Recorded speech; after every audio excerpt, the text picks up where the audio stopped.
Hello, and welcome to another edition of Where Are the Notes on my violin or viola. Here is your open A string, and today we add these notes. First finger B, second finger C sharp, third finger high D, bonus round, fourth finger E. If you already know how to read notes on the D string, and you've learned D, E, F sharp, G, you're going to find it's the same finger pattern on the A string. Pretty convenient. So the first thing we do, make sure our instruments are up, over, hey button, and let your head rest inside the chin rest. We want to make sure always that our instruments aren't pointing up, they're not sagging down low. Basically parallel. Take a look. Is your instrument to the side? If so, make sure it's further back on the shoulder so that you can support the instrument with not just the shoulder and the shoulder rest, but your well-placed jaw resting in the chin rest. Alright, we have to make sure we can find our A string. As a reminder, make an L and place that thumb on the inside of your fingerboard, about 1 inch from the edge. Your first finger, if you're a violinist, will be pulling the E string if you're pulling the closest string. Therefore, jump over one string, that's your open A. Now violists, for you, sure, the thumb's the same. Sure, you're gonna use your first finger, but your closest string is open A. So first, let's play open A 4 times. Open A, ready, go. Fantastic. When you're pulling the string, listen for the instrument ringing and resonating. If you find that the sound isn't very full or ringing, you may not be pulling the correct way. Make sure you're pulling the string sideways, not up. If we pull up, we get this really thin sound that slaps against the fingerboard. That's a special technique we're going to save for later. For now, we want to pull the string sideways because that's how the string is designed to ring.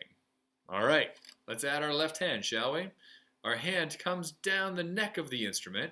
A couple of reminders. Just like on the D string, our wrist is open and our elbow is pointing down towards the floor.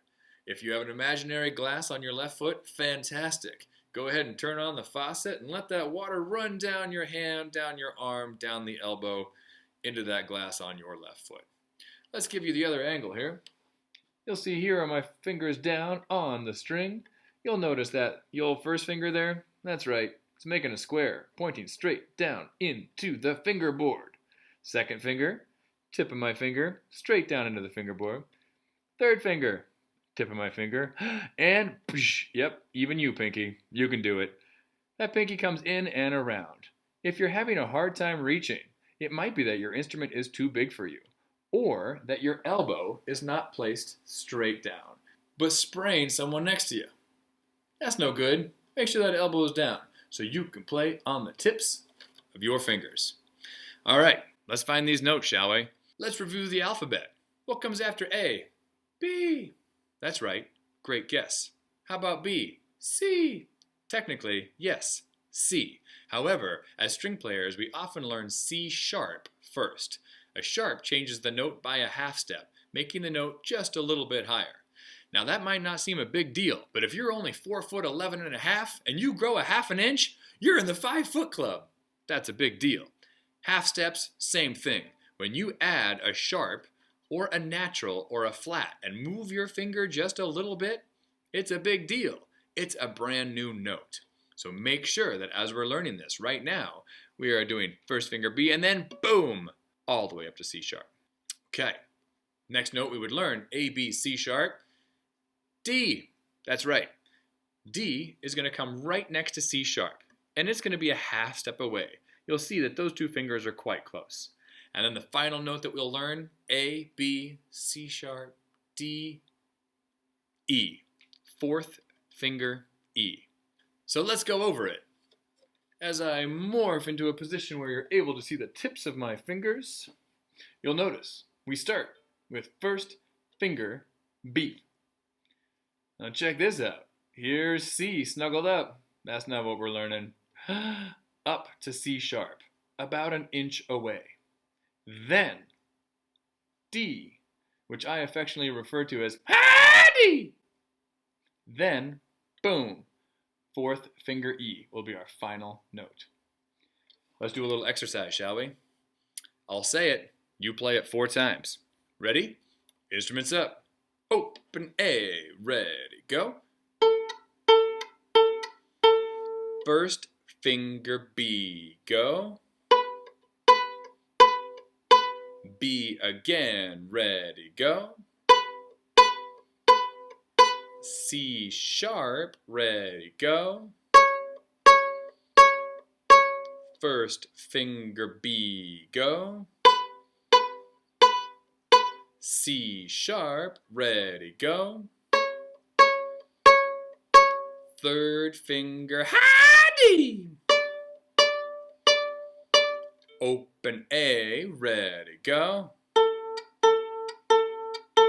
First finger B and a ready and go. Now here's C sharp, ready, go. Ha-D, third finger. Last note, fourth finger E. Fourth finger E again and a go. Third finger D and go. Second finger C sharp, ready, ow! First finger B and ready and open A, all done. Let me get you the bird's eye view of those fingers, just in case you want to double check where you place them.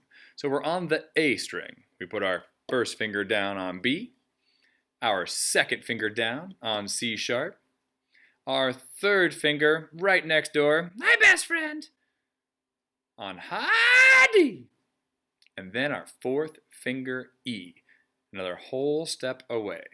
As you see, my fingers are relaxed, my fingers are round. And those are the notes on the A string. I highly recommend that you separate every task. Is my left hand correct? Do I have the right shape in my wrist? Is my thumb relaxed? Is my elbow pointing down?